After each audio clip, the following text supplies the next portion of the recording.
to our kitchen and welcome to another Rico Cooks and Reviews. Today we are having fish, but before we get onto all of that, I invite you to subscribe if you haven't already. Whilst you're there, you can ring our bell, and a thumbs up is always very much appreciated. We are having white wine, but at the moment we are having a gin. It's a rhubarb and what was it? Ginger.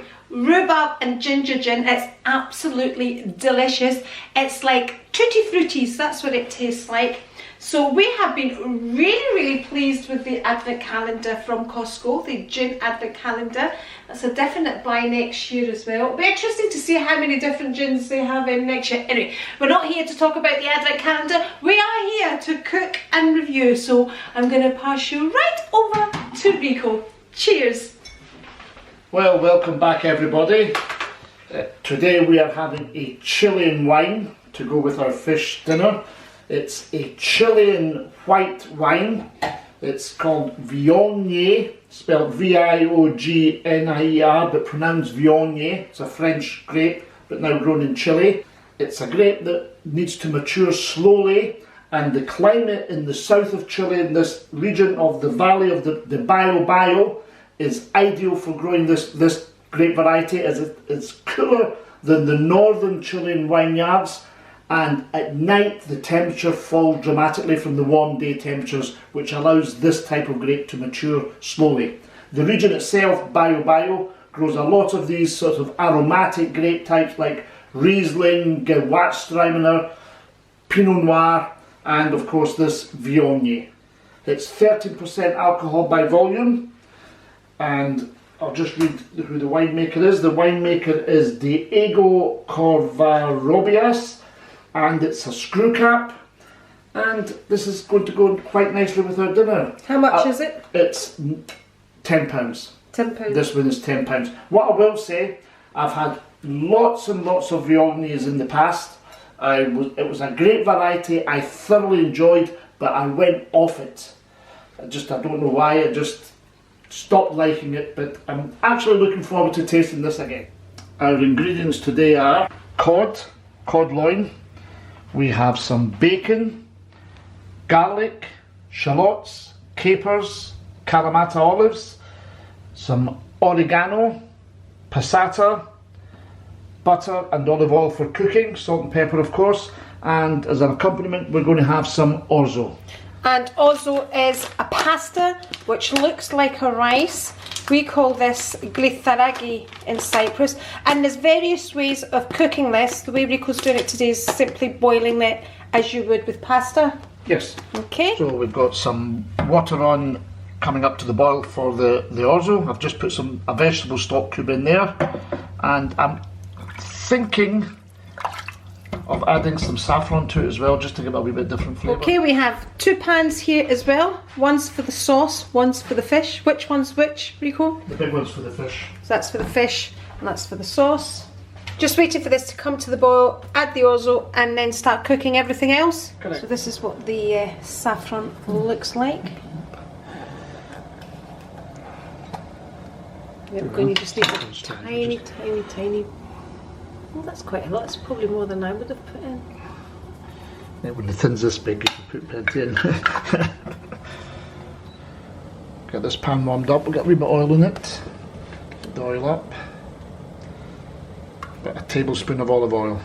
Just fire the orzo straight into the pot.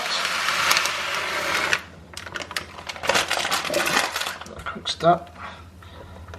And let it start cooking. So that's the oil heated up now, so just adding the bacon. Smoked bacon. Just sweat that off for a couple of minutes, and then we're going to add the shallots and the garlic. Okay. Starting to smell the aromas of the bacon. We're going to add the shallots and the garlic.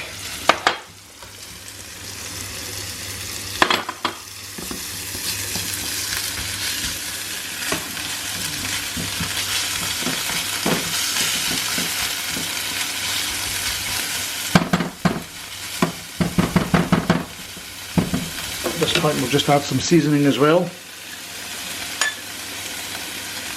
We'll add about a teaspoon of dried oregano. This is separate oregano. Oregano.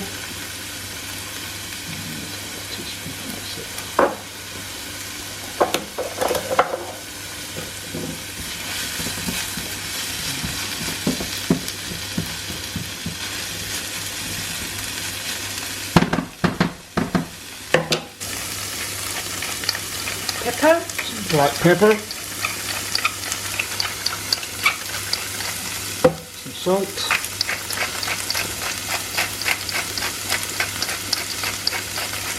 Whilst Rico is cooking off the bacon, the onion and the garlic, I'm going to insert a photograph right here. This is a photograph that my cousin sent me, hi Nasia, of the cabbage that she had cooked after seeing Rico's recipe here on our channel. So she sent me the photograph and that was her cabbage and she said it was absolutely delicious. So remember, if you do any of our recipes, send in your photographs because we look forward to them and we love to show them here to everybody. Okay, back to you, Rico. So we're going to add the olives in as well now. These have been Kalamata olives, I've pitted them. Just let them warm up and get some of their flavour infused into the ingredients there. And we'll get this pan on the go as well and get it ready for the fish. Just adding some oil to the pan. Tablespoon of oil. And we'll put a little butter in there as well. And that's still boiling away. We're just going to add a tablespoon of wine in here as well. Otherwise known as a dash. And we'll put our capers in just now.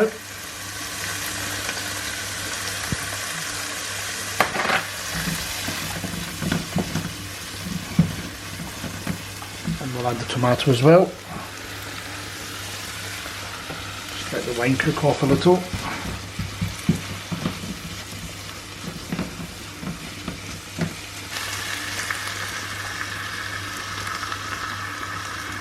It's quite a lot, isn't it? 200 mils of passata. So Rico's basically tasted that and added what he feels it's needing at the moment. So he felt it needed a little more oregano. So you can adjust the tastes to your preference. So the tomato now basically needs to cook off. I'm going to test the orzo to see if it's cooked. For such small pasta, it takes a while to cook. It does. So the orzo is now cooked.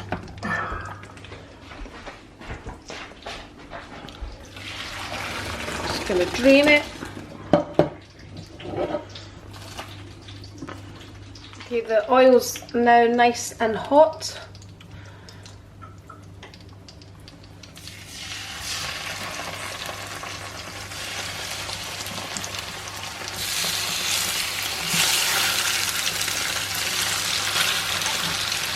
What I did with the fish before cooking it earlier on, I patted it to make sure the fish was dry, and I put it in the pan, which would have been although it's been skinned, it was the skin side down.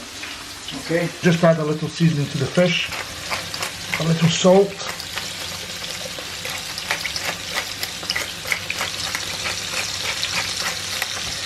and some pepper.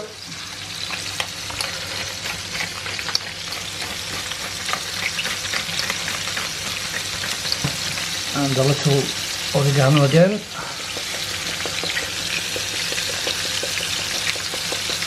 the sauce is just simmering away. Okay, that's the fish now ready to be turned.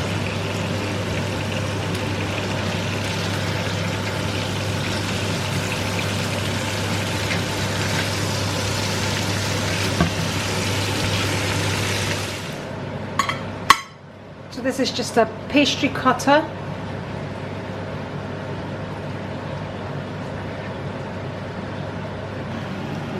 There's some sauce going on.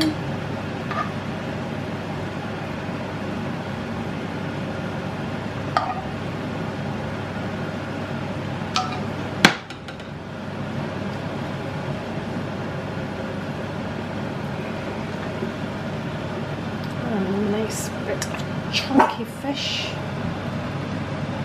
So Rico decided he needed some of that butter over the fish. Oh, yummy.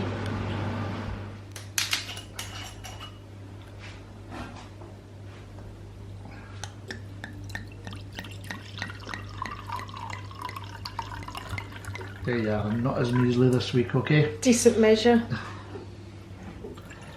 I'll have a tasting measure and then I'll top it up. Okay, Rico, tell us about the wine. Well, let's get a wee taste and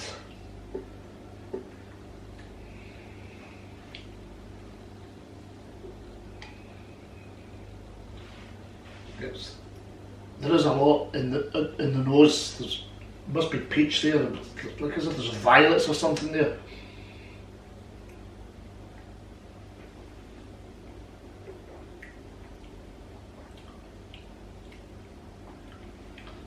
Lovely, lovely, lovely. This is a good Viognier. Oh, it's lovely. I think it's lovely. It is a good Viognier. It's everything it should be. I'm not getting pear or anything like that, but it's a very smooth, easy drinking wine. It's got lovely flavours on the palate that you can just... The taste, everything's good about it. Let's see if it goes with the fish. Let's see.